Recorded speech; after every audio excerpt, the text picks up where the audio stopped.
We'll walk to this is my morning sacred spot. Sweet. So every morning I run here if I'm around and take out the headphones and just have a moment of silence on the top of this hill and kind of listen to the still small voice, and Sweet. sets my mind and heart right for the day. Yeah, I mean, like, I don't go to church regularly these days. I mean, mainly because of work, but I do pray regularly, and I still believe in God, you know, and I try and have a pretty strong spiritual life, you know. Okay. So. Yeah, I don't attend church right now. I think it's healthy for community, right? The last church, I was a youth leader in Vancouver, so in Washington, and that was great. Yeah, because my first youth director job was at Rolling Bay, and then I went to was a youth leader down in Ashland through college at this church, and then I was a youth leader back up in Newport when I was working at Soundview. I was also a youth director for the Newport place, and then a youth leader in Vancouver was the last one.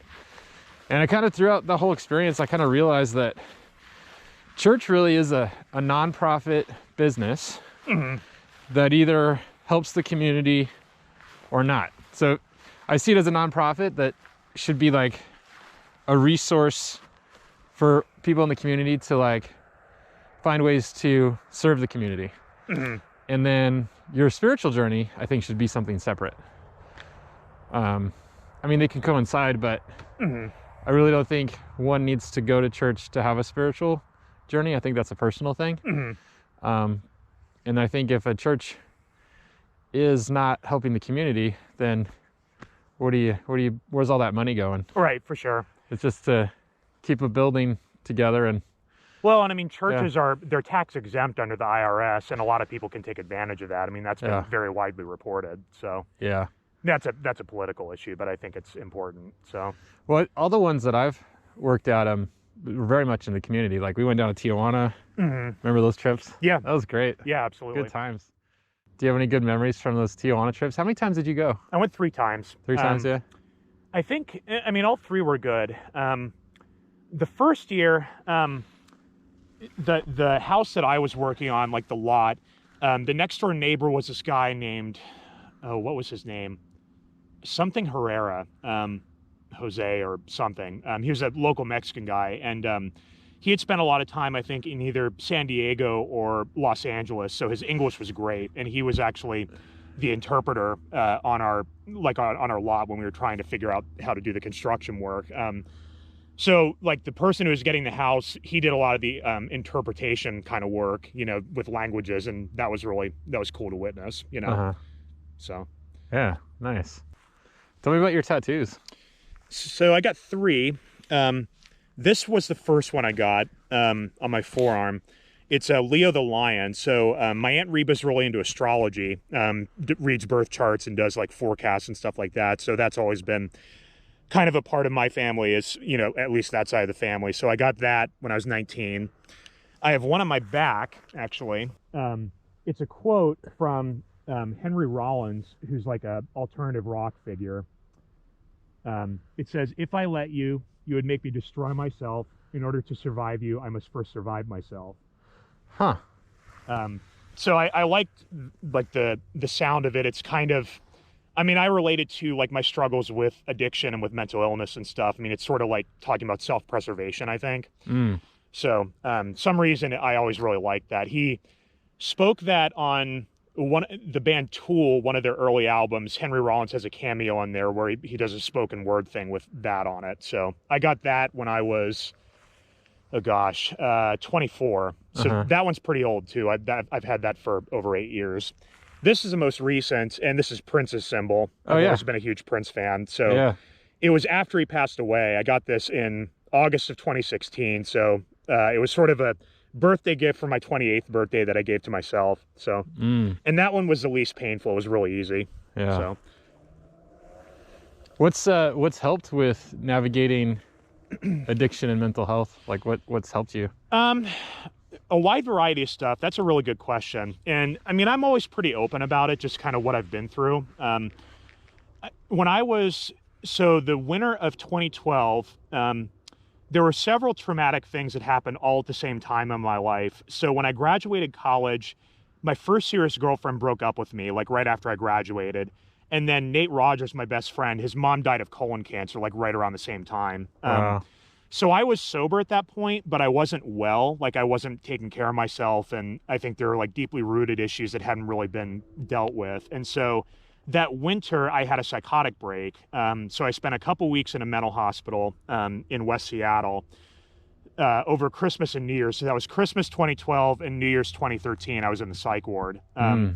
So that was a major turning point for me. I mean, just a major event in my life. And I lived with my mom, like unemployed and underemployed most of 2013. So I'm 24 years old, but like my mom's kind of babysitting me. I'm sort of stuck, like I don't really know what to do. And, finally found a job and kind of found my way. Got into a relationship with a woman who was, I won't use her name, but she was early in recovery from alcohol and drugs. And I was too, or I was early in recovery from a mental health standpoint. And the relationship was fun for a bit, but then it turned unhealthy and dysfunctional for both of us. And that ended up in me having another psychotic break. And I was just kind of wandering around Capitol Hill, was reported missing, and had to stay at a crisis center overnight. So, Wow. Yeah, that all happened during my mid-20s.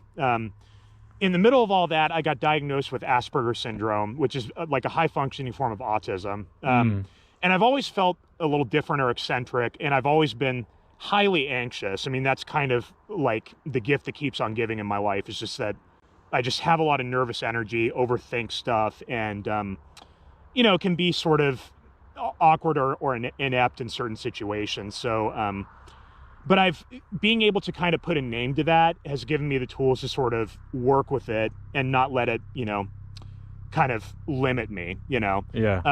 Because I mean, people with disabilities like that, I mean, autism or bipolar disorder or whatever it is, like it's limiting, but it's also a gift. I mean, there's things that come around with that are really special. My memory's always been pretty exceptional, just remembering like dates and facts and details and stuff. And always been a voracious reader. And yeah, I mean, it's helped me in certain ways too. But so yeah, I mean, like I've got that to deal with, and I've just always had a very addictive personality. I mean, alcohol, cigarettes, drugs, junk food, sex, you name it. So, I mean, I think I have a good handle with alcohol and drugs right now. Kind of on again, off again with smoking. That's the next thing that I really have to conquer. But I've come a long way, and 12-step programs help a lot. I have a sponsor in my life, an AA sponsor, who's known my parents since they were in high school. And he's kind of become like a father figure to me. I mean, I call him on the phone multiple times a week, do a ton of work with him. We did a lot of work around like kind of masculinity issues and, just bad behavior that I had as a man in the past. I mean, like in relationships with women and other stuff that happened when I was younger. So that's been really transformative work. And I think the important thing is that the work never ends. I mean, because life keeps happening and things keep coming up, and, I could, make a bad choice, go back to drinking or smoking pot or whatever it is. Wait a second, the plane's gonna ruin our audio. Hi.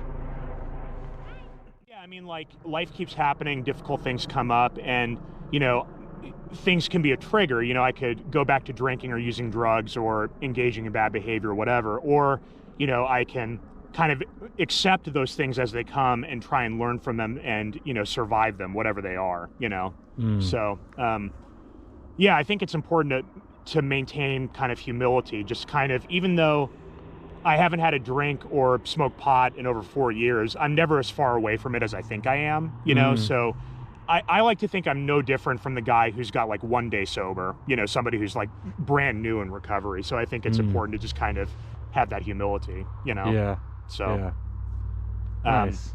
But yeah, it runs in my family like crazy. I have a younger cousin who, like, whatever I went through with mental illness and addiction, it was like 10 times worse for him. I won't get into that too much. He's a good guy and everything, but it's been super challenging. Just the extent of the drugs that he used and like the amount of mental episodes and stuff. It's been pretty brutal. So. Okay. So having a support system and humility, Yeah, it sounds like. I'd say so for sure. Yeah. Hmm. Yeah. It's interesting the steps, the 12 steps, Hmm. and how the first one is what is it? It's a Accepting powerlessness over whatever it is. okay. So it's like we admitted we were powerless over, you could say alcohol or whatever, and that our lives had become unmanageable. So it's sort of surrender, just sort of accepting like I can't do this. I mean, like, it's run its course basically. Yeah. Um, Isn't it with a higher power too? Higher power comes later. Oh, it does. Okay. Step 2 is came to believe that's like a power greater than ourselves could help restore us to sanity. And step 3 is made a decision to turn our will and our lives over to that power as we understood him. Mm-hmm. Because, I mean, there are a lot of people who come in who are, either agnostic or atheist or, have a different sort of spiritual persuasion. And it can still work for them. I mean, people can make like the meeting hall of their higher power or even like a light bulb or, whatever it is, It's just got to be something. something. Yeah. Something, surrender. something that is not you, you know? Yeah. So Because left to your own devices, it's not going to work. it's not going to work. Yeah. Okay, interesting. Hmm. So that's the fourth step is? Fourth step is taking inventory. So you basically go through your past and like all the ways that you've misbehaved, and you sort of inventory that stuff. And the fourth step, it kind of scares people away. I mean, it's like, it's really big and, people have to get into some kind of, dark secrets of their past. And so you get into that, you inventory all of it. You sort of journal like, where have I been angry or resentful towards somebody? Where have I been afraid? Where have I been like sexually misbehaving? Like all that sort of stuff. And step 5 is you tell that stuff to like a confidant, like a sponsor, like a mentor figure. You tell them like all the stuff that you did in the past and like how you're gonna, work through it and change basically. So, yeah. Okay, and then 6. Wait, that was step 5, right? The inventory. Step 4 is the inventory. Oh yeah. Step 5 is telling the inventory to somebody else. Okay. Step 6 and 7 are often referred to as like the forgotten steps of the program. They're sort of about, both of them are like identifying defects of character. I mean, like, it's hard to define, but I mean, just sort of character defects, things that are kind of holding us back. And step 7 is being willing to like release those shortcomings or those defects and just kind of let them go, So that's sort of 6 and 7. And 8 and 9 is where you make amends. So 8 is where you make a list of people that you've harmed in the past and become willing to make amends to them. And 9 is you make amends to those people, except when to do so would injure them or others. So like, I mean, if you stole from somebody in the past and it could like get you fired or something or evicted, obviously you're not going to, tell them about it. But I think like you can do what are called living amends where you like do something good for that person without like saying explicitly like what you did, so that's a tricky area too, because you don't want to like cause hurt that's unnecessary, you know? Yeah. So that's a good caveat. Yeah, for sure. Yeah. And 10, 11, and 12 are kind of the maintenance steps. It's sort of like, okay, you've done all this work and now you just have to maintain it. So 10 is like taking regular personal inventory. That's just sort of like being mindful on a day-to-day basis about like, how am I behaving? What am I doing with my life? And just sort of our old behaviors starting to come back in. And so it's just sort of like, that's a step I've been really focused on over the past year during COVID, is just sort of working on a day-to-day basis and just sort of like being aware of if I get egotistical or selfish or whatever it is, like just kind of recognizing it and not letting it kind of go out of control, you know? And 11's about prayer and meditation. And step 12 is carrying the message. So like helping out somebody else who needs it, somebody early in recovery. Yeah. That's the last step. So that's just sort of like carrying the message outward, or it could be interpreted as service. That's a way to look at step 12. That seems like just good steps for anybody. Yeah, absolutely. Right. Yeah. Yeah. And I mean, there's all kinds of different addictions out there. I mean, it's not just alcohol. I mean, there's all sorts of stuff that people can get wound up with. I mean, like some people are workaholics. I know that I've been there. Yeah, pornography is a big thing for a lot of people. Gambling, food, shopping. These days, the internet. I mean, like social media, that can be a big addiction for a lot of people. I fasted from that for Sober October. I added no Instagram or Facebook. It was really good. Yeah, I'm sure. Yeah, it was really good. Yeah, I kind of envy that because I don't post to Facebook very often, but I scroll through the feed, that's way too much. Have you seen Social Dilemma?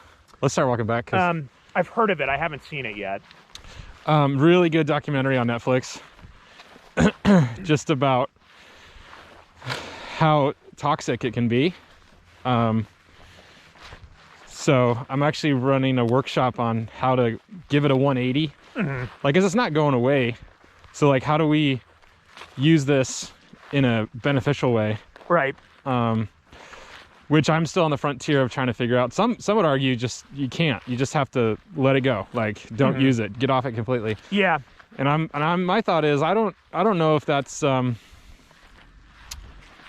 doable long term, because so much is related in day-to-day life with work and social media, with staying in touch with people. Stay in touch with people. And I know it's almost like social suicide a little bit, but I'm sure I'm ruffling a lot of feathers right now, people listening to this, but yeah, I mean, I'm still on the frontier trying to figure it out. So unfortunately, this thing just shut off. Oh. So I don't know how much we got. I hope we got a lot, because it was a good conversation. Yeah, absolutely. But I'm recording on the phone now, so we can just keep going. But yeah, I think like I do believe that like with social media, it screws with people's like attention span and their kind of like, their experience of relating to somebody in an intimate sort of a way, in a way that's authentic. Yeah. Because I mean, it's one thing for me to like meet you in person, and I haven't seen you in like 10 years, but I only get like so much of it if I'm like seeing your life stuff on a screen, Yeah. So you're only seeing slices. Right. It's a virtual life. It's not real. Right. And you're probably seeing the best when my life is a spectrum of emotion and experiences. Right. That's a dangerous thing for a lot of people too, is just like looking at people's social media feed and thinking like, oh, they've got it all together, they're successful, they're married, when everybody's got stuff going on, you know, like, and that's only one piece of the puzzle. So yeah, the comparing is toxic. Yeah, that's something I wrestled with for quite a long time. Sometimes I still do. Yeah. Yeah. I kind of use it as like a photo album, personal photo album, because it's nice. I can go in there and like, oh, look at all these memories. Right. So yeah, and sometimes you find like a meme that's like funny and tasteful and share it. I think there's nothing wrong with that. Yeah. I also like it too for events. Like, I think Facebook's good with that. Like, I can kind of know what's going on in the area, or I can create an event. Like, it brings, that is cool because it actually brings people together physically. Yeah. It's a way to connect people. Because I think safe proximity with COVID is really healthy. I think a lot of information and healthy energy is exchanged when people are just around each other, even if there's no talking, like just that proximity, something happens. Yeah, you've told me about this before. I personally have never tried it. You did some kind of a workshop where you look into somebody's eyes, like without looking away, for, I don't know how long it is, but you said it can be an extremely powerful experience if you like fix each other's gazes for quite a long time. Yeah. I don't think I've ever experienced that.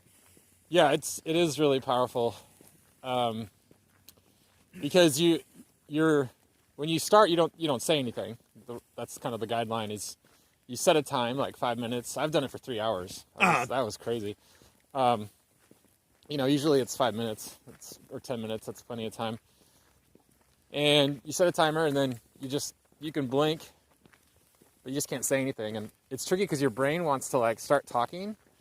Or like it feels weird that there's no talking, and then that part like just fades away, and then you start seeing like different layers of the person. Yeah, like you see, it's weird. And you get information too without words. Yeah, and it's very grounding. It can be scary for people. Like some people, it's too much. Mm-hmm. So I've learned not to like run a workshop where there's kind of a pressure for everybody to have to do it. I make it way more optional now. Because I've gotten feedback, and the more I've done it, I've just learned like sometimes could be in somebody's danger zone, which I don't want to put anybody in. So, but yeah, we're social creatures, and it's important for us to be physically around each other. We get like in the virtual world, it's superficial. It's not real. It was kind of nice to help connect people during quarantine. Mm-hmm. Everything was so much like Zoom calls and everything. Right. Like, yeah.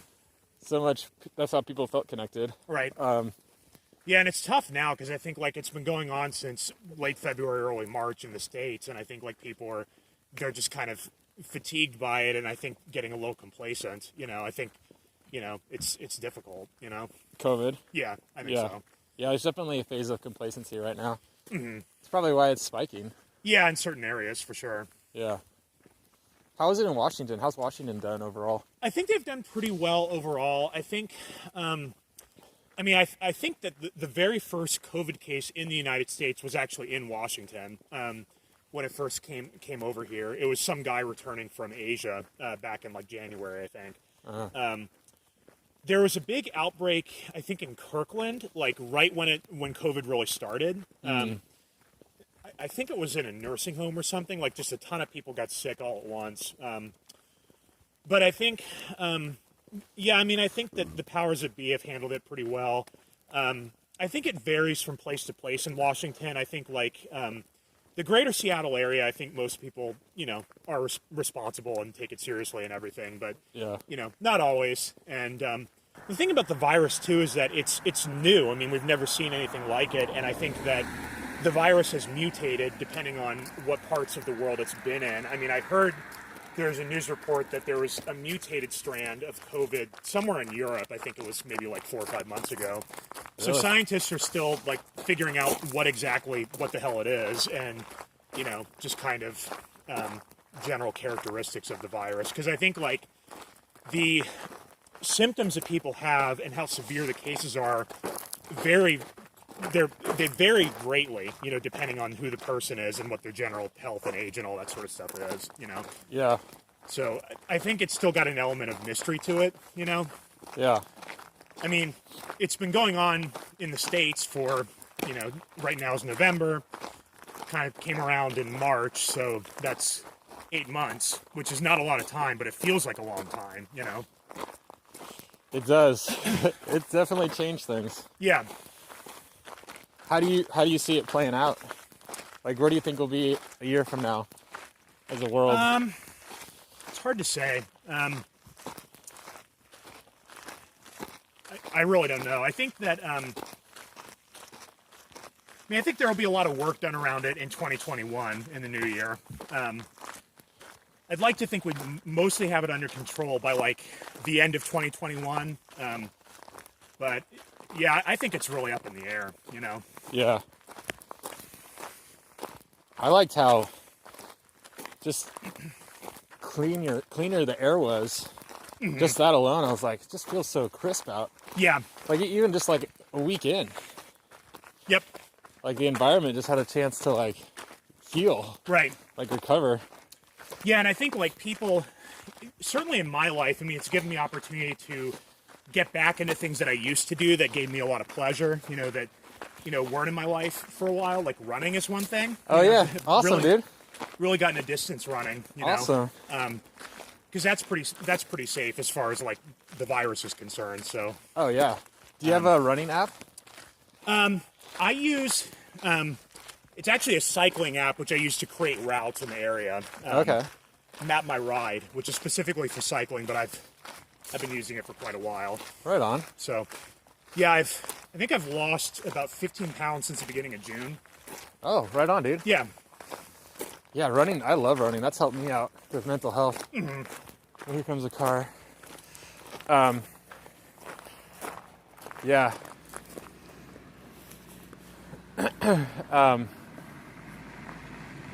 Yeah, there's 2 apps. There's Strava. Yeah, Nate's dad is a serious bike rider, and I think he uses Strava. Yeah, I'm just starting to use it. I use the Nike Run Club too. And me and my cousins are on it together, and we like have a family fitness thread, and we kind of like encourage each other to run every month, and we like talk about it. It actually brought us closer together. Yeah. Like, we actually hang out. Yeah. Just through that running app, like.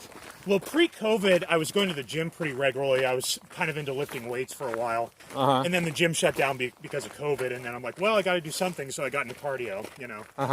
So. Nice. I mean, I've lost a lot of bulk, but I've, slimmed. I've gotten more lean, so. Yeah. Yeah, running's awesome. Yeah. So you do trail? Road running, typically. Yeah. Yeah. I don't have a lot of experience with trail running. Yeah, that's my mambo jambo. Is that like bad mamma jamma? Sure. One of my friends has it, and I kind of stole it from him. That phrase there's a funk song called Bad Mamma Jamma from the 70s. Oh, yeah. She's a bad mamma jamma. Is that it? Yeah. Yeah. Yeah, it's good having tools, like running. Also, I did the float tank for a bit. I don't know if you've ever been in one of those. I don't think so, no. But that's like, talk about meditation. That's like a beeline straight into like a meditative state. I've heard very good things about hot yoga. I've never done it, but I've heard it can be pretty powerful. Oh, yeah? Yeah. Sounds painful. Yeah, I've heard it's intense. But... Yeah, there's that, and then there's like jumping in cold water. Yeah. That also sounds awful. Yeah. Did you ever watch, there was that National Geographic documentary about Alex Honnold, the rock climber? Which came out in 2018. Oh, yeah? Here, let me walk on this side, because the speaker's on the right side of the phone. phone. We can hear each other. But yeah, that documentary came out in 2018. Alex Honnold is in his mid-30s. He's a world-class rock climber. He became the first person to free solo El Capitan in Yosemite, which is like a 3,000-foot rock wall. And so he climbed it without ropes or safety gear, just like his shoes, a harness, and a chalk bag. A harness? No, just a chalk bag and the shoes, not a harness. Oh, jeez. Yeah. And he climbed it like that in 4 hours. Oh my gosh. Guy's just insane. Talk about, focus and discipline and like... Right. I heard even after they filmed it, he wanted to go back up, do it again. Like, it blisses him out. Like, it's his bliss spot. Right. Well, there's a scene in the movie where they take him to a doctor's office. They put him through an fMRI machine to look at his brain. And his amygdala, which is like the fear center of the brain, is like basically inactive compared to a normal person. So he just doesn't have fear. It takes a ton of stimulation for him to feel fear, Oh, man. Yeah. Yeah, I think that's been a struggle of mine, is anxiety. Yeah, me too, my whole life, And I think it's related to... what's going on? Are they coming in here? Are they back in it? Me being premature, I think I had a lot of unconscious trauma. Okay. In the hospital, I was like in an incubator for like 3 months. So were you like really small when you were born? Oh yeah. Yeah. So I think I have like unconscious trauma. So yeah, battling anxiety has been, I think, more of a challenge than, everybody's on a spectrum, but I think I'm on a spectrum of it's been harder than normal. Yeah, I think so too. I think that's true about me. But I've, developed various kind of coping strategies for it over the years. I think like it was much more debilitating when I was like in high school or in college, Yeah. Like teens, early 20s. Yeah. Yeah, same. Like I used to be a chronic nail biter like throughout like my youth, but somehow that kind of went away. I don't really do it anymore. Yeah. Yeah, it's all part of growing and finding tools. I don't know if you've ever heard of kava. I've heard of it, yeah. I really got into it this month, and it's really helped. Like, It's really interesting. It's a root, Hawaiian root or Polynesian root. Yeah. And it feels like, man, if I had this wish I had this when you were younger. Yeah, like why didn't anybody tell me? Like, Right. it's almost like the magic bullet they talk about. Yeah. I mean, For me, you know, everybody's got their thing that works Yeah. for them or thing that they found, but it's a tool that really helps me out. Yeah, I mean, I think just kind of covering the basic needs is important. I mean, like, drink plenty of water, eat right, get enough sleep, you know, like, Yeah. you know, you can't take that stuff for granted. Yeah, it can really be that simple. Take a day off, at least one day off a week. Right. There was one year I worked every day. I believe it, yeah. Yeah, that was crazy. That might have been when I visited you in 2010. I think you were working like 3 jobs at the time. Yeah, I can do that. It gets out of control. Yeah. And then I forget and then I feel weird if I have a day off. Like, it's like, I can't do it. I can't. Right. But I'm in that mode. Yeah, I mean, if you're working super hard like that, it's hard to kind of give yourself permission to sort of unwind, you know? Yeah. I've definitely been there before.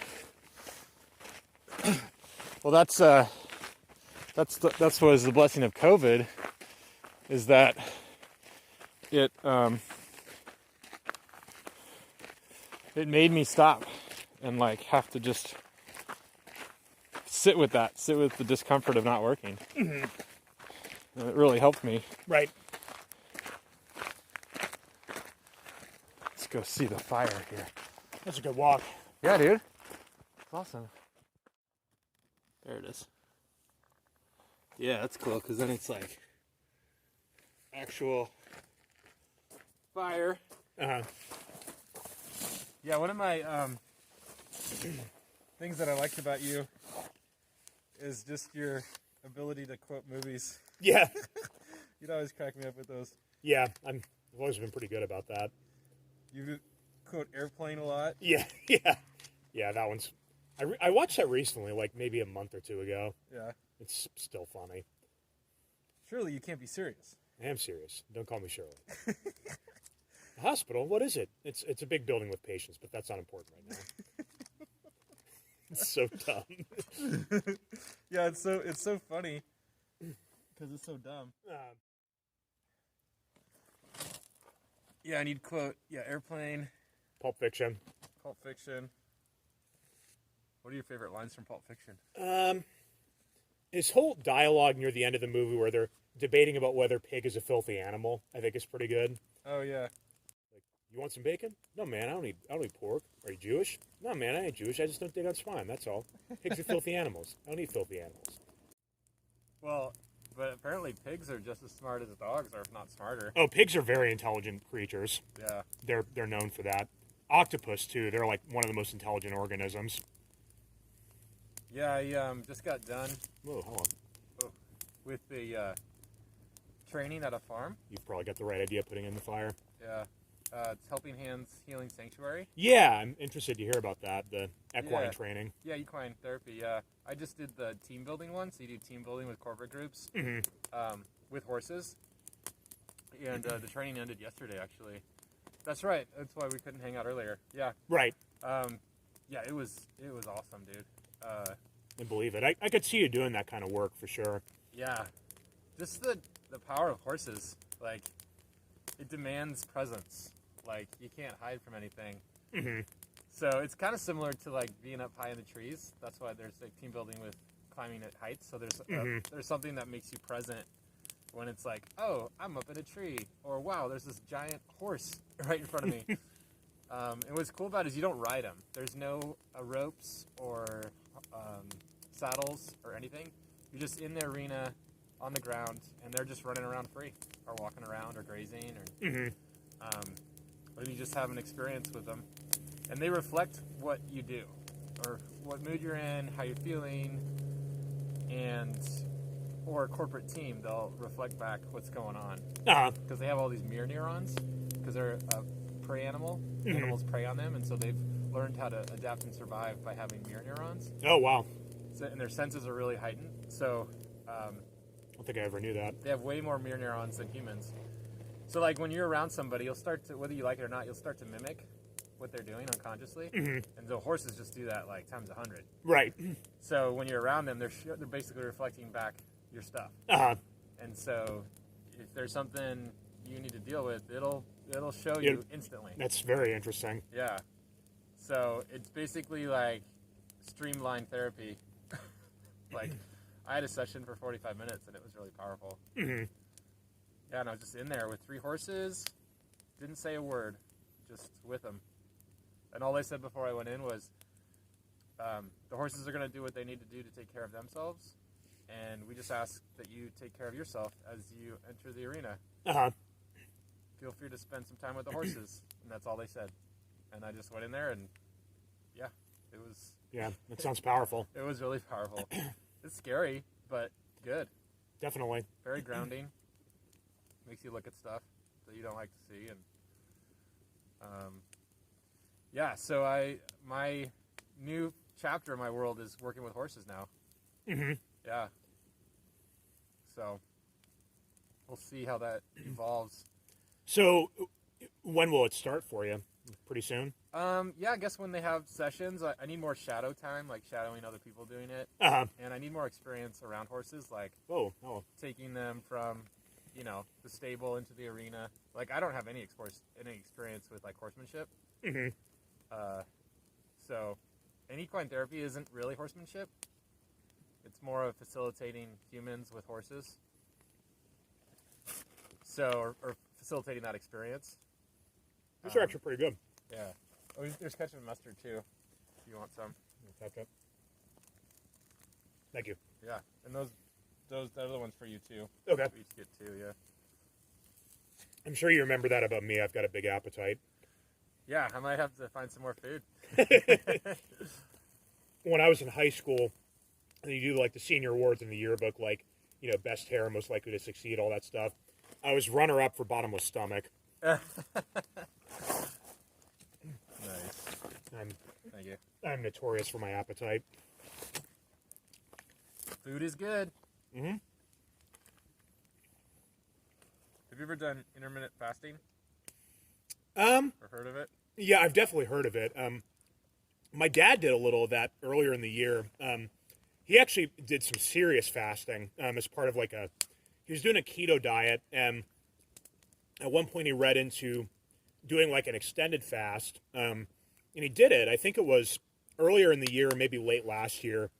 He went, I think, a full 6 or 7 days without eating. Wow. Yeah. Nate's dad, Dan Rogers, used to fast for Lent, like the full 40 days. Yeah, I remember that. Mm-hmm. He would just drink water, right? Yeah. Yeah. Wouldn't he run, like exercise too, during that month? I don't know if he exercised. I know that he was very serious about Lenten practices. Like, he had a daily devotional that he would get really into during the 40 days. I think sometimes he would drink like juice or even like beer to get certain nutrients into his body, but apart from that, no food. Oh man, if we were fasting and you had a beer, you could feel it. Mm-hmm. Yeah, like that would be uber powerful. Yeah, it could be dangerous, but I'm sure that he was responsible about it when he did it. Oh yeah, I've done a ton of research on fasting and experimented with it myself. Like, I'm pretty confident in navigating my body that way. Mm-hmm. I've definitely hit the wall sometimes, like gone too far with it. Uh-huh. But I learned the boundaries. Yeah. It's nice. It cleanses the body. Right. Gives it a reset. And the amount of energy, like, I'd have, awesome. Yeah. Like, yeah, even during the fast. I mean, you kind of go through a lull because your body's, like, adjusting, but then after a while, you just, like, have all this energy. It's like, where is this coming from? Right. Yeah, you probably clean out a lot of, what's the word, like free radicals and toxins and other stuff from your body when you do that sort of thing.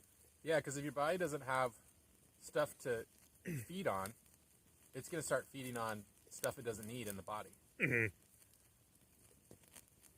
So it's a healthy thing to do.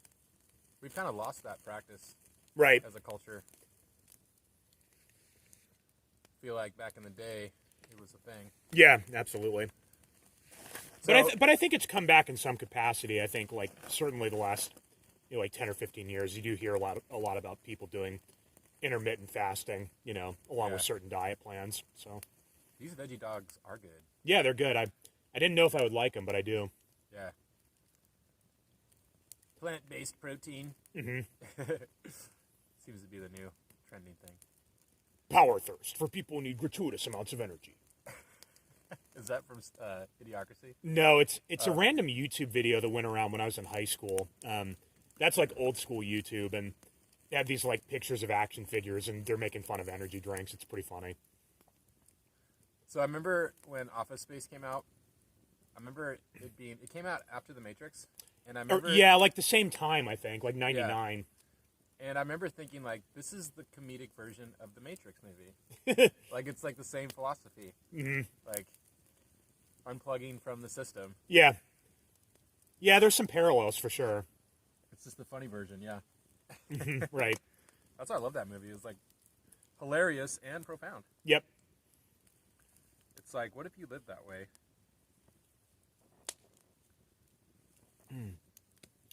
Yeah, I recently rewatched The Matrix, I think like maybe 3 or 4 months ago. Hadn't seen it in quite a while. I've seen the first one like a million times. I've only seen the sequels a couple times. There's sequels? Oh, to Matrix. To The Matrix, Oh, yeah. I thought you were I was thinking Office Space. No. Yeah, the original is the best. Yeah, for sure. Yeah, it makes me wonder, like, movies like Office Space or whatever makes me think, like, what if I lived with no fear? No self-doubt, no depression, like all that stuff. Mm-hmm. No comparison, no jealousy. Like, what would my life look like if that was the way? And then I'm thinking, like, that's not impossible. No. It just takes a lot of work, Mm-hmm.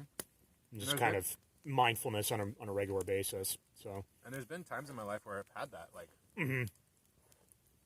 long period of times of no worry. Just feeling very at peace. I think I'm getting into a chapter of that right now in my life, where I'm really feeling it. Like, it's just going to be way less fear, Mm-hmm. way less self-doubt. Because your birthday's coming up, right? Mm-hmm. Yeah, it's November. Yeah, November 6th. Yeah, 41. 41. Yeah. I turned 32 back in August. Mm. So, still in my early 30s, but trucking along, Mm-hmm.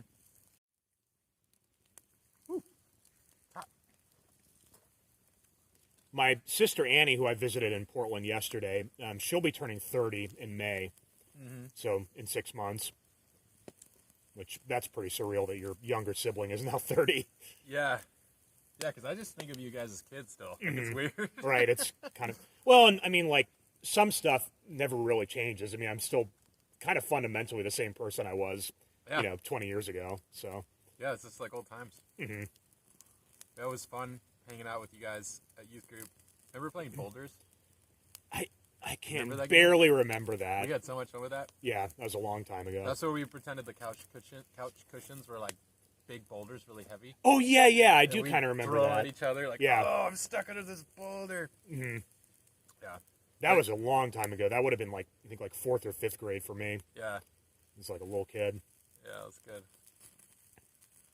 And Life and Death in the Forest at Soundview, that was a lot of fun. Yeah. Man, we would get so into that game. Mm-hmm. Like, talk about intensity. Yeah, for sure. I loved all the different rules, like either being the prey or the predator. Yeah. I remember one, what was it? The great white shark or something? Or the great... Yeah. There was one person that could kill everybody. Yeah, I do kind of remember that. And it was just fun, just like navigating the forest and like bumping into people, and just you're on an adrenaline kick the entire time it's going on. Yeah, definitely adrenaline kick. Yeah. There was one year where I was the main person who could, like, I was invincible. And I remember I had a hula hoop, this weird hat, and I'd have this like weird voice. And I remember, were you part of that one? It was only a few of us because it was like high school camp. So What camp was it? high school camp, high school camp's always really small. Yeah. I did the high school camp, I want to say, between 9th and 10th grade. Okay. I think I just did it that one year, and I don't remember if you were there or not. think you might have been, but I can't remember. Yeah, and I remember Jasmine and Janelle were so scared of me. This character that I created, like they would be like in the bushes, like shaking. They were like, Jason, that was terrifying. It was fun. That was the same summer I was a lifeguard with Jasmine. We had such a blast. The one bad memory I have of Soundview, I was in 9th grade and I was there for like a Halloween retreat. We were playing a game called Fly Swatter Hockey in the longhouse. So we're like running around, hitting a ball with fly swatters, and we're wearing socks. And my right knee, I dislocated. Which is like unbearable pain. Oh, no. Yeah, I don't like to talk about it. I get sick to my stomach just thinking of it. It hurt like crazy, but I basically iced it and kind of walked it off, and I was fine within a day or two. But hardcore pain. Yeah. Never broken a bone, but I've done that, and that's no joke. That's really painful. Yeah. It'd be fun to visit Soundview. It'd be fun to have a reunion. Yeah. I mean, we're all like in our 30s and 40s now. I mean, yeah. Pretty wild. That'd be cool to get everybody together. That high school camp that I went to that one year was really fun because it's a small group, you know? I mean, it's like just high school kids up in the, what do you call them? The Chalets. Chalets, yeah. Yeah. It had a very different vibe to it. I can't remember if it was like the LIT week or LIT training, where it was like just high school kids for a week. I did that one year, I think, and I really enjoyed it. Yeah, high school week was always one of my favorites. Because it's like everyone's kind of mature and there's not as much disciplining, and the dance party's fun. Yeah. Yeah.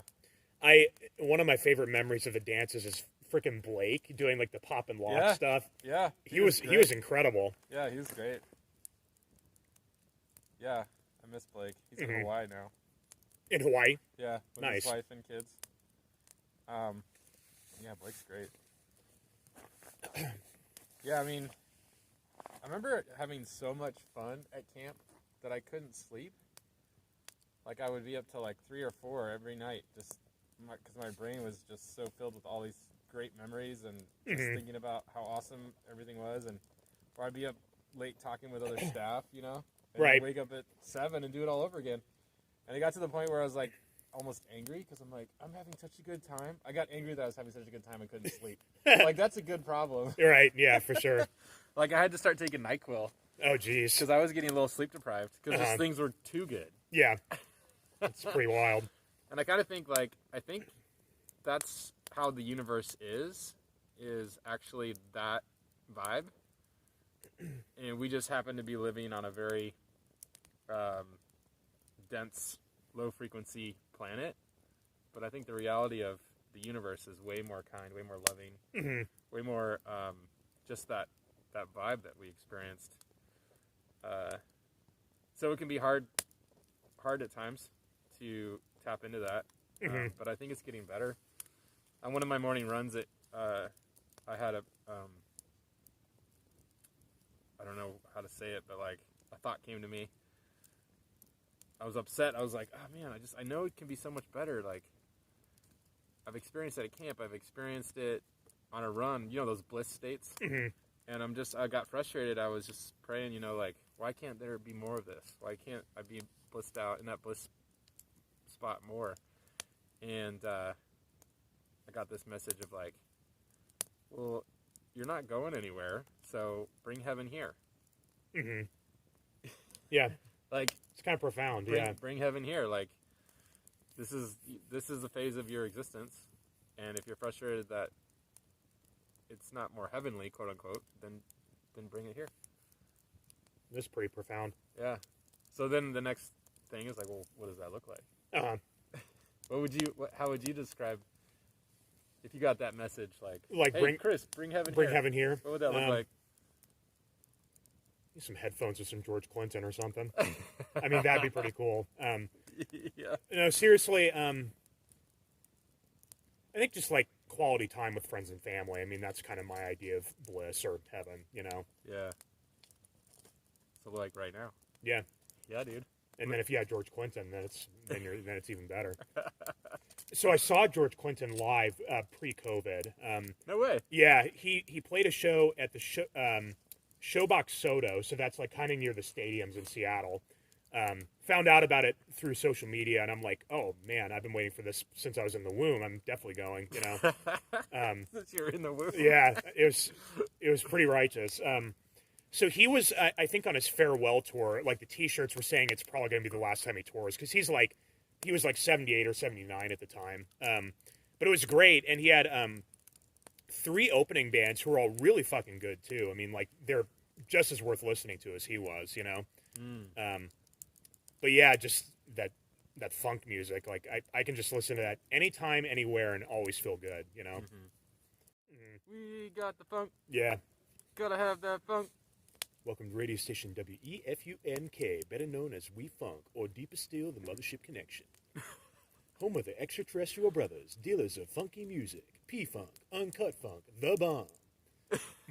That's awesome. Yeah.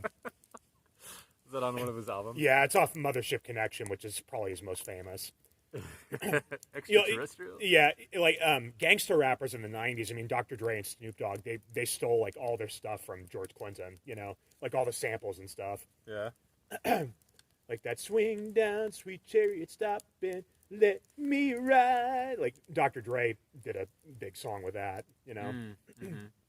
Christmas of '09, I got a turntable for Christmas, and like a decent, like a mid-level turntable, basically, with some decent speakers. And my record collection's pretty decent these days. I've got like a couple milk crates, and I've got probably like between 250, 300 LPs in my room. Pretty wide variety of music.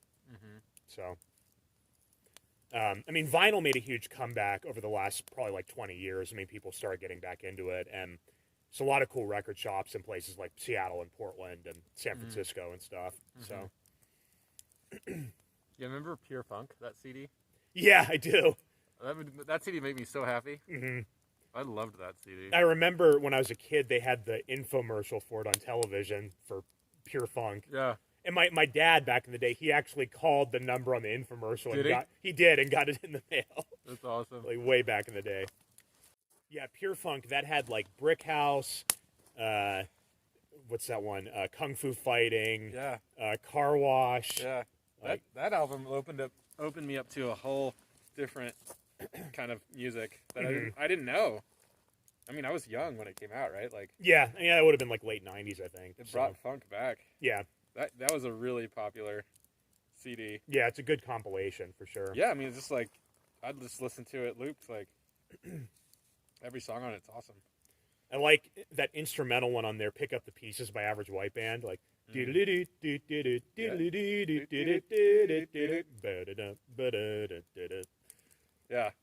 that is a good one. Yeah. Just so chill, just for cruising. And I remember that's where I found out about George Clinton. One of my favorite songs of his is on that. I think that's my favorite song on the album. Like We Want the Funk? Yeah. Yeah. That's it, right? Yeah, it's Tear the Roof Off the Sucker, Give Up the Funk is like the full title. Yeah. Yeah. Yeah, that was great. That was definitely my favorite song. Mm-hmm. Yeah, and Peter Means kind of opened me up to different kinds of music. I almost forgot about Peter. I haven't thought of him in a while. Yeah. He turned me on to a lot of stuff too, because like I think he played drums, so like he and I could talk drumming from time to time. Yeah. Yeah, he was a cool guy. I miss him. You know what? I think I'm gonna put together a reunion. I think I'm gonna do it. It's a good idea. Yeah, I think it's time. Start playing in it now. Mm-hmm. Maybe like a year out. Yeah. You know? I could see it happening. Yeah. So many good memories. Gaga Ball. Yeah, Gaga Ball was fun. Skits are my favorite. Yeah. I remember one summer, I think me and Heather were like in a skit competition, like how many skits we could be in, or it was giving talks. We'd have a competition like how crazy, like over the top, for like using like illustrations. You know, like I even got a sailboat and like one when it got to the peak, like I had a sailboat, a surfboard, Christmas lights. Right. To illustrate my point. Yeah. Yeah, we would go just weird, and then me and Jasmine would have competitions about how many people we rescued because we were lifeguards, you know. And so it got to a point where we would pretend people were drowning and save them just to get like, oh, got another one. Yeah, skits were definitely a highlight. One year, I remember, can't remember what year it was, maybe eighth or ninth grade. There was an opportunity, like if you woke up early enough in the morning, you could go on the boat and do water skiing out in the Sound. Like not many people went up for it, but I had some experience with water skiing from visiting my grandparents. So there was one morning, it's like the end of a week that I was there, and I was water skiing at like 6:30 in the morning, and something about it just felt like really, it was powerful. It was like a really transcendent kind of experience, you know? That's cool. Yeah. Yeah, that would be powerful. Like the Puget Sound, like still water. Nobody else out there. Nobody else out there, like early in the morning. Yeah. There's something just very soothing about it. Yeah. Yeah, I didn't go to my 10-year high school reunion, but I went to my 20-year, and it was so fun. I'm sure, yeah. Yeah. So you were at Bainbridge High School in '98? That's when I graduated, Yeah, I remember that. And I was so shy in high school. Like, I wasn't really known. And so, now that I've kind of come out of my shell, at the reunion, I, like, won Best Dancer. And people are like, who are you? Yeah. I'm the guy who, you know, goes out and dances in Portland on the weekends. Yeah, used to. I don't do that anymore. That pre-COVID, I quit doing it. Oh, really? Yeah, it lost its luster. It's kind of like it was a phase and it was awesome. But it got to the point where it's like, I don't know, I'm done. Like, right. And so my new chapter is like podcasting and stuff. And that's like to have just guy time is really important. And then, you know, my morning runs, just certain things that have to be a must. Yeah. And if a woman comes back into my life, like I have to still hold those things independent and sacred. Like we need to be okay doing different things. Right. So yeah, I hear that for sure. That's what wasn't healthy in my past. I've had 3 serious relationships, and those are the things that weren't healthy in the past. So moving forward, I think that's something I'll take into the next relationship. I remember on Facebook some time ago you were posting about the Enneagram, and I've heard that. So you said you think you're a Type 9, and I know that's a 9 thing. That whole thing of like merging or feeling like you're kind of blending into somebody else's life and kind of losing identity. I've heard that's a 9 affliction. Yep, totally is. Because we don't like conflict. Yeah. And so we avoid it at all costs. So because we take in everything through our gut. And so like I think it's like every 7 minutes we get a wave of like intensity just from the world. And so things are already intense as it is. So to add conflict to that is just like, ugh, like right. We do everything we can to keep it peaceful, because if somebody's upset, we really feel it. Right. Like I'll feel an energy in a room before I enter it. Like, oh, something's off in here. And I don't know how to explain it, but that's kind of you've always struck me as being a highly intuitive person. You know, just kind of feeling things in their gut. You know. Yeah. And then it gets hard because a lot of times people are like, "Are you okay?" And I'm like, "I don't know," because my heart and my head haven't caught up to what my gut's feeling. And so that can be frustrating. Like, I wish I could tell you. Right. But I don't feel on right now. Yeah. I am for sure a number 6 on the Enneagram, like 110%. It's always been about like seeking out safety and security, and just kind of testing kind of my fears and anxieties. You know, it's got pros and cons with any of the other numbers. You know, I think like I'm very loyal, and you know, 6s can often be very funny. They kind of use their fears as an opportunity to kind of make light and joke around and stuff like that. But laughter is a good juxtaposition. Yeah, it relieves that for sure. But yeah, I mean, at times in my life, I've definitely been debilitated by anxiety and had another thing for 6s is they have this real ambivalent relationship to like authority and authority figures. They either be like extremely passive in the face of authority or very defiant. And I've always been like very passive, you know, like in the past I've had some bosses who haven't been that great, and like I just kind of take it, you know, when I'm being mistreated, you know, Yeah. just out of like a paralysis or a fear, you know. Yeah. Yeah, the majority of the world are sixes apparently. Yeah, it's the most common type. And then when I'm really unhealthy, I go to the low side of 6. yeah. Yeah. So I can relate to a 6. Right. When a 6 is unhealthy, they go to the low side of 3, so they get into like the comparison thing and like petty jealousy and arrogance and workaholism and that sort of a thing. Yeah. So but then you go, when you're super healthy, you go to the I go to qualities, 9. You go to 9. Mm-hmm. So that's probably where we connect. Right. Yeah. Well, when a 9 is healthy, they go to 3. Yeah. And it's so true. When I'm like super healthy, like super efficient, super ambitious, can perform at a high level, like but when I'm not healthy, I just disappear. Right. Yeah, I find when I'm healthy, like, I mean, like, I tend to expect the worst in situations, like, kind of err on the side of being pessimistic, like, you know, fuck, this isn't going to work out or whatever. But when I'm doing well, like, there's a faith that emerges, like, things naturally have a way of evening out. And, like, in the past, it's like I've always landed on my feet, I've always been taken care of, and I am able to kind of trust that about the future, you know? So, yeah. I think like the high side of 9 is being very optimistic, you know? Yeah.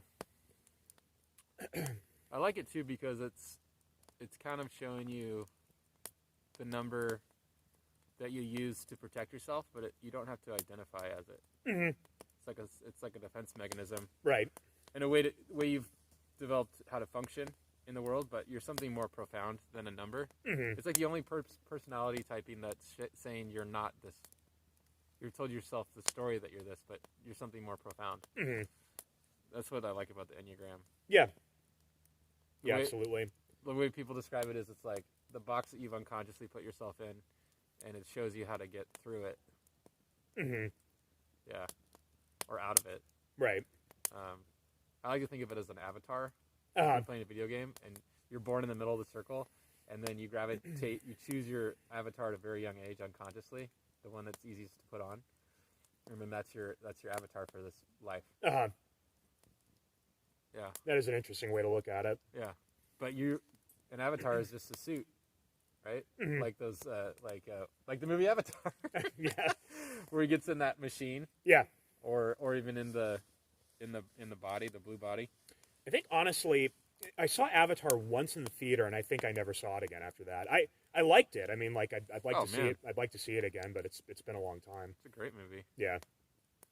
Well, and when it was in the theater, they had the 3D glasses too. Like you could see the bullets flying toward you and everything. Yeah, that was so awesome. Yeah. Reach for my phone. You gotta get going. How am I doing on time? I can hang maybe another 20 minutes. Sounds good. Yeah. This has been productive. This has been time well spent. Yeah, dude. Seriously. It's great to see you. Yeah, it brings absolutely. back so many good memories. Like, it's healthy, man. Yeah, absolutely. It must be funny for you now that I'm a 32-year-old man and you knew me when I was, you know. It still like, it still seems like the same age. I still feel like when I'm like, I feel like we went back in time. Like, I feel like I'm the same age and you're the same age as back then. So it's kind of cool to like bring that world back into this current world. Yeah, for sure. Like I feel like we're at Soundview sitting around a fire. Yeah, dude. I've lived a lot of life. I think my 20s were difficult, but it's all happened for a reason, and it's, you know, kind of transformed me into who I am now. You know, I think that like that hard stuff is there to kind of give you opportunities for growth and for like real change and stuff. And yeah, I mean, I don't regret it. I mean, like, there probably would have been a time in years past where I'm like, kind of woe is me, like, why did all this bad shit happen to me? But I don't see it that way anymore, you know? Yeah. Yeah. Yeah, and I mean, when we think about it, it's such a short life. Like, I really feel like there's so much more to experience and journey after this life. And so right, it kind of puts it in context, like, yeah, you can't really, seeing it big picture, there's really no room for regret. Like, right, there's so much more. The the psychotic episodes that I had, in particular the first one when I was 24, people who have experiences like that, they can come away with it. I mean, it's disturbing. I mean, you're very sick and unwell and all that sort of stuff. I mean, you're mentally ill, but I think that there is I believe that there's a chance for profound spiritual insights that come through in situations like that. I mean, like shamanic experiences or Interesting. yeah, like the first one I had, there was a teacher I had in high school, a music teacher who was very toxic, and he appeared in that delusion. And I think like the overall message is basically like, don't wish harm on him, but like set a boundary. Like you don't need that influence in your life anymore. Just kind of that's part of your past, and like let it be in the past. Huh. So that was one kind of powerful thing that came out of it. That break that I had. Interesting. Yeah. When you had those, did you feel it coming, or was it just like all of a sudden? And did you know you were in it? Like, what is it like? Yeah, I mean, it's interesting to think about. I have no problem relating it. I think the first one, I felt off in the few days before it happened. But you don't have much insight when it's going on. I mean, like all the stuff that's in your head, even though it's irrational, you believe it. Ah.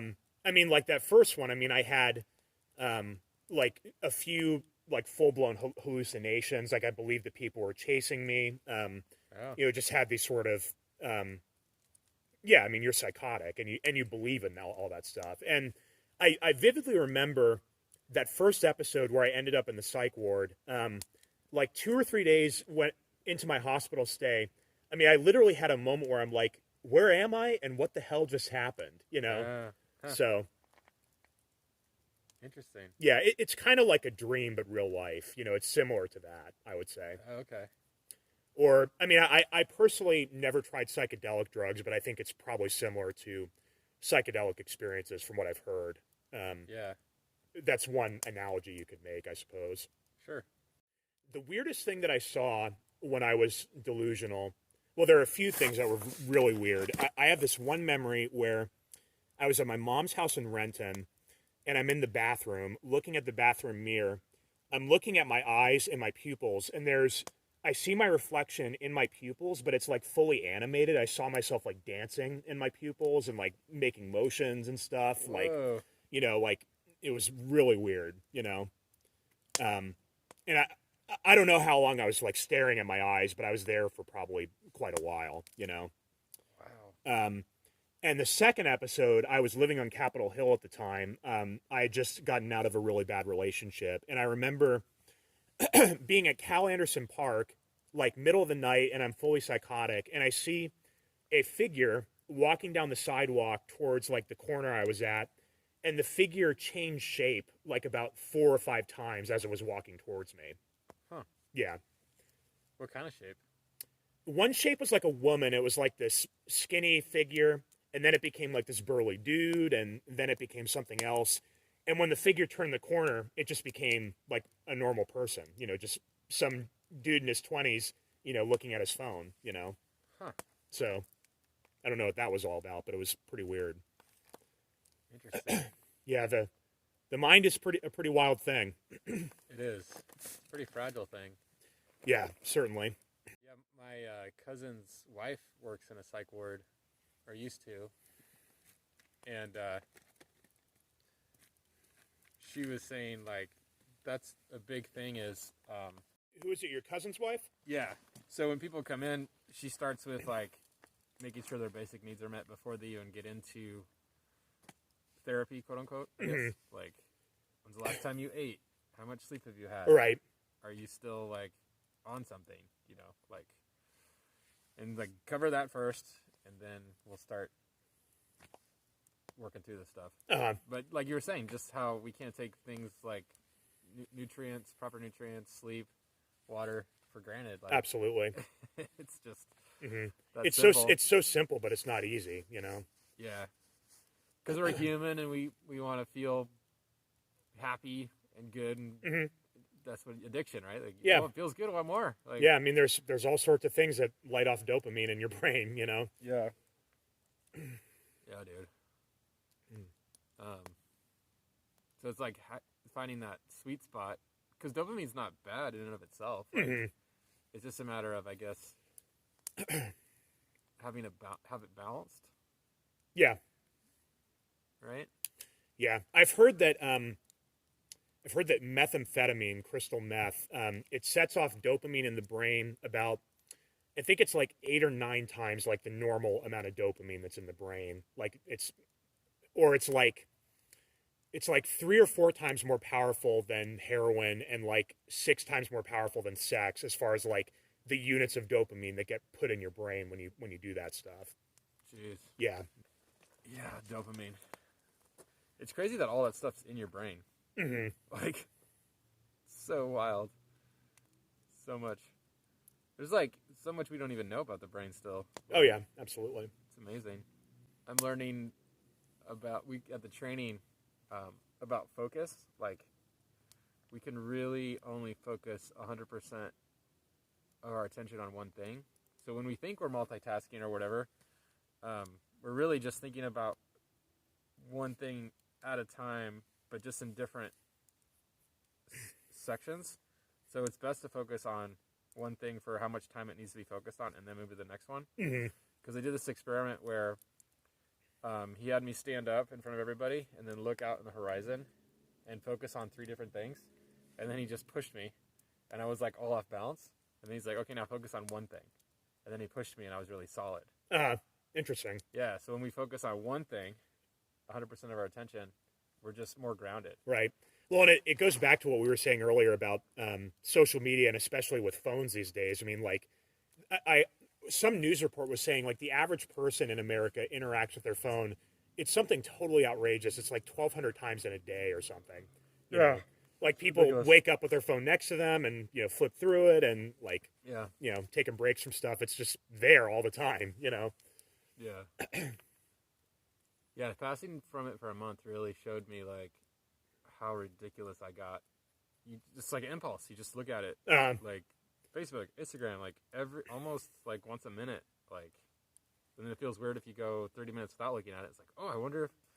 It's just like, why am I spending that much time thinking and focusing on something so silly? This virtual non-existent Yeah. thing. So, I should probably hit the road before long. okay, yeah. Good stuff, man. This has been great. Yeah, dude. And absolutely stay in touch.